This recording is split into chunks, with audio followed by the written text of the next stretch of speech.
Welcome to simple cooking with Moumita. আজ আবারও একটি নতুন রেসিপি নিয়ে তোমাদের সামনে চলে এসেছি, যেটা হলো কাঁঠালের বিচির ভর্তা। তো কাঁঠালের এই বীজ দিয়ে ভর্তা কারা বানিয়ে খেয়েছো আমাকে অবশ্যই জানাবে। আজ একটু সামনে আসতে ইচ্ছে হলো, তাই এলাম। এবার কাঁঠালগুলোর বীজগুলো ভালোভাবে শুকিয়ে নিয়েছি রোদে। এই কয়েকটা বীজ দিয়েই আমি আজ ভর্তা বানাবো। আমার ভর্তা খেতে আজকে খুব মন যাচ্ছিলো কাঁঠালের বীজের। তো প্রথমে এই উপরে যে ছালটা, সেই ছালটাকে ভালো করে ছাড়িয়ে নিচ্ছি। এই ছালটা ছাড়িয়ে নিলে কাঁঠালের বীজটা একটু নরম হয়ে যায়। লাল ছালগুলো আপনারা ছাড়িয়ে নিতে পারেন যদি পারেন, তো ওই বটিনে করে একটু একটু করে ছুলে দিলেও হয়ে যায়। তো আমি ছুলিনি, কারণ না ছুললেও এগুলো হয়। সেদ্ধ করতে বসিয়ে দিলাম।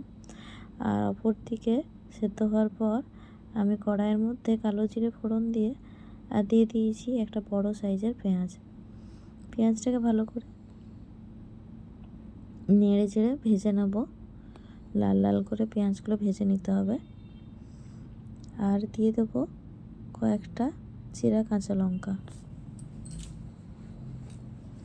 এই কাঁঠালের ভর্তা এই বছর আপনারা কারা কারা খেয়েছেন আমাকে অবশ্যই কমেন্টে জানাবেন।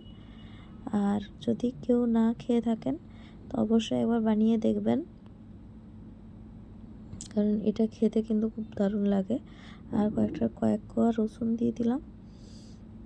ভর্তাতে একটু রসুন লাগে, তো রসুন কয়েক কোয়া দিয়ে দিয়েছি। এবার ভালোভাবে ভেজে নিতে হবে। লাল লাল করে পেঁয়াজ রসুনটা ভেজে নেব। আর যদি না খেয়ে থাকেন এই কাঁঠালের বিচির ভর্তা, অবশ্যই কিন্তু একবার বাড়িতে বানিয়ে খেয়ে দেখবেন, দুর্দান্ত হয়। বাড়ির কেউ বুঝতেই পারবে না যেটা একটা বীজ দিয়ে তৈরি করা রেসিপি।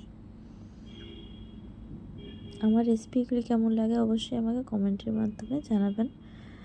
যদি জানান তো আমার খুবই ভালো লাগে।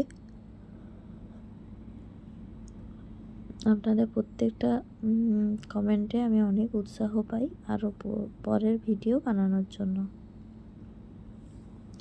আর কে কোথা থেকে আমার ভিডিওটা দেখছেন অবশ্যই আমাকে জানাবেন। এরপর কাঁঠালের সেদ্ধ করা বীজগুলো আমি দিয়ে দিচ্ছি। কাঁঠালের বীজগুলো একটু ভেজে নেব।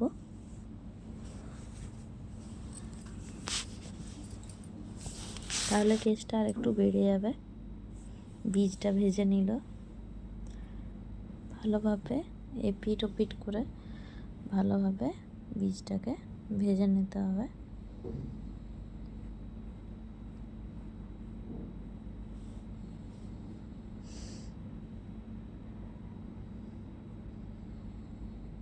যতক্ষণ না কাঁঠালের বীজগুলো একটু লাল লাল হয়ে যাচ্ছে ততক্ষণ ভেজে নিতে হবে। ভেজে নিয়েছি দেখুন। এরপর এটা আপনারা শিলনোড়ায়ও বাটতে পারেন, আবার মিক্সিতেও ঘুরিয়ে নিতে পারেন। তো আমি বলবো মিক্সিতে ঘুরানোর থেকে যদি হাতে বেটে করতে পারেন ভর্তাটা তো খুবই ভালো লাগে। মিক্সিতে একটু কাদা কাদা হয়ে যায় ভর্তাটা। একদিন আমি পারলে অবশ্যই চেষ্টা করব হাতে বেটে দেখানোর। আর মিক্সিতে বেটে করেছিলাম, কিন্তু খেতে খারাপ হয়নি, খুব ভালো হয়েছিল। এই যে মিক্সিতে বাটা হয়ে গেছে। এবার একটু উপর থেকে লেবু দিয়ে দিচ্ছি। এই লেবুটা আমার গাছের লেবু। এই লেবু দিয়ে দিলে কিন্তু টেস্টটা একদম অনবদ্য হয়ে যায়। ওই জন্য অবশ্যই কিন্তু একটু লেবু দিয়ে দেবেন, লেবুর রস। দেখতেই পেলেন লেবুটার থেকে কতটা রস বেরোলো। এই লেবুগুলোর খুব রস হয়। এরপর আরেকবার মেখে নেব। লেবুটা দেওয়ার পর একটু সামান্য পরিমাণ লবণ দিয়ে দেবো। ভালোভাবে ভালোভাবে মেখে নেবো আরেকবার। আর হাতে করে বাটলে এরকম হবে না, একটু ঝরঝরে হয় হাতে করে বাটলে। তাও চেষ্টা করবেন, হাতে সময় থাকলে অবশ্যই হাতে বেটে করার চেষ্টা করবেন। আমার হাতে সময় ছিল না বলে আমি মিক্সিতে বেটেছিলাম। পারলে অবশ্যই হাতে বেটে সেই ভর্তার টেস্ট আরও বেশি বেড়ে যায়। কেমন লাগলো আজকের রেসিপিটি অবশ্যই আমাকে জানাবেন। ভালো লাগলে লাইক কমেন্ট শেয়ার আর সাবস্ক্রাইব করতে একদম ভুলবেন না। আর আজকের মতো এখানেই শেষ করছি। Tata, bye bye. ভালো থাকবেন, সুস্থ থাকবেন, ভালো খাওয়াবেন, ভালো খাবেন। টাটা।